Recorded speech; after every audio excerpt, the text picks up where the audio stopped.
Hey guys, today I'm here to talk about the light level system in Destiny, the issue with MUDflation, auxiliary progression, and why I think light levels cause more issues than they might be solving. So right now, a rather big issue with loot is that level is directly impacted by the gear that you have, and it doesn't feel like you're gradually becoming more powerful.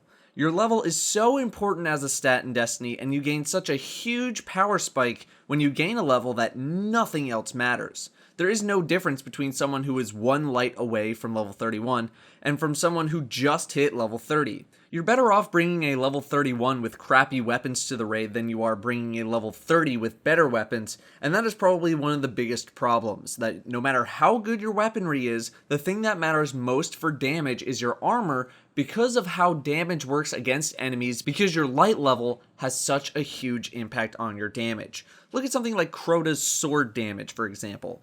At level 31, it takes 4 swords on average to bring down Crota. At 32, you can do it in 2 swords. 1 light could be the difference between going from 4 swords to 2 swords. 1 light is the difference between doing normal damage and doing 30% less damage. I'm not saying that levels shouldn't matter. You should absolutely be required to be max level to complete the hardest content in the game. I don't think anyone has a problem with that. It's just that being max level is directly tied to gear, which is part of an RNG system. What really needs to happen at a minimum is that those in between light levels need to start mattering. If one level below is 30% less damage, then half a level needs to be 15% less damage. The power spike is just way too much. What needs to happen maybe even beyond that is that actual gear stats and weapon stats need to start mattering more. Your defense value, for example, is very arbitrary. The number exists and we know that higher is better, but beyond that, the value is pretty undefined. It's tough to say how much defense is going to give you X damage reduction against attacks. The stat is basically tied to light level almost directly. The main way you increase your defense is the same as increasing your light level, so in a way that defense stat is sort of the in-between stat that we're looking for. What was the problem when the expansion launched? That vendor gear became better than Vault of Glass gear.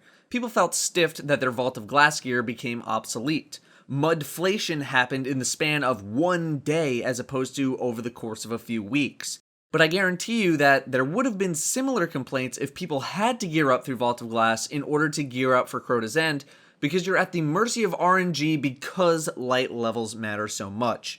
Then, if level 30 is the highest you could have gained through all gear and 31 and 32 had to be through Crota's End, it probably would have been a little while before we started to see those first raid clears, at least longer than the first day. So new players would have to get 27 and 28, then hit up Vault of Glass until they got 30, which could take weeks, then would have to struggle somewhat through Crota's End. Let me assure you that completing Crota's End with a full group at 30s is not the easiest feat in the world. The gearing process would have been much slower. I don't know how well bumping up the Vault of Glass gear to 31 would have been for those first raiders because of the scaling that occurs with light levels. Destiny rating is much different compared to MMO rating because I feel like Destiny rating has a greater emphasis on gear than MMO rating does, whereas MMO rating places a greater emphasis on execution most of the time. I'm generalizing. It doesn't help that the increase in levels is so small either. It doesn't allow that much room for flexibility. Ideally, you'd want the raid gear from the previous raid to be able to get you at least some partial progression in the new raid, but have it be slightly better or equal to the new vendor gear. But because we only have 2 levels to work with and such high surges of power per level, that flexibility is totally lost.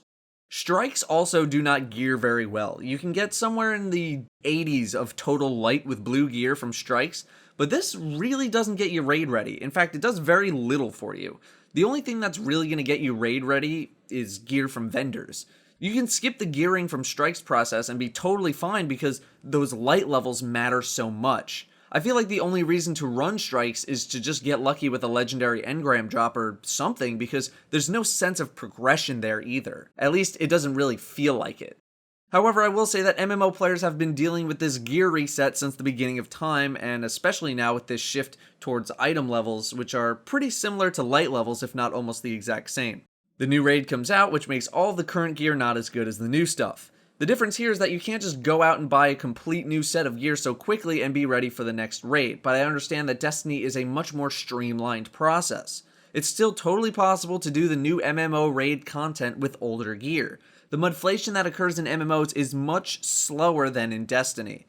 You also don't have these huge power surges in MMOs either, and if you do, they're very, very rare. Maybe someone going from an item level of 630 on a weapon to item level 685, which is basically the Destiny equivalent of going from the Stranger's Rifle to a hard mode Crota's End weapon that scales to something like 360 attack.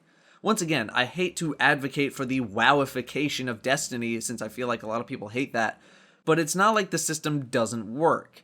I think ditching the light level system in favor for a more steady increase in power would really behoove Destiny, or at least unlinking the connection between character level and item level and power. Maybe you don't have to ditch it completely, maybe just scale it down a bit so we don't have these massive power surges and massive MUDflation hits whenever the light level is raised.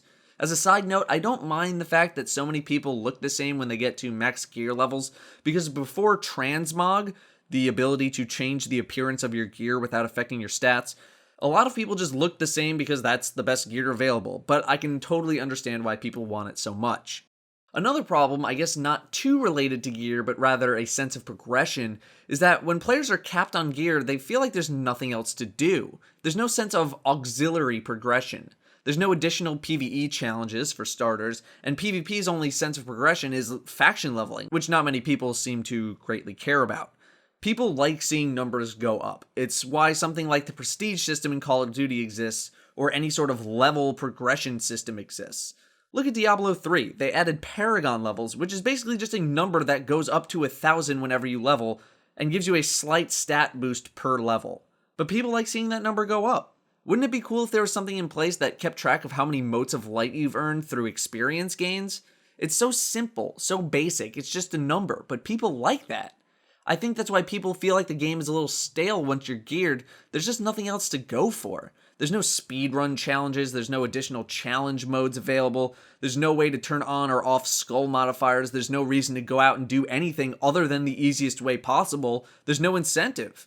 There's nothing auxiliary beyond the raid to do except for Crucible, and while I don't mind going into Crucible just to kill people because it's fun, other people would like a better incentive, even if that was just a leveling system. But then that system could be tied to rewards, like emblems, shaders, or even alternate models of weapons. I think that's my biggest problem right now. Has anyone ever asked the question, where'd you get that? That's why I started raiding in WoW. I saw people with cool weapons, awesome armor, sweet titles, and I wanted that stuff. I aspired to get that cool stuff. We don't have that stuff in Destiny.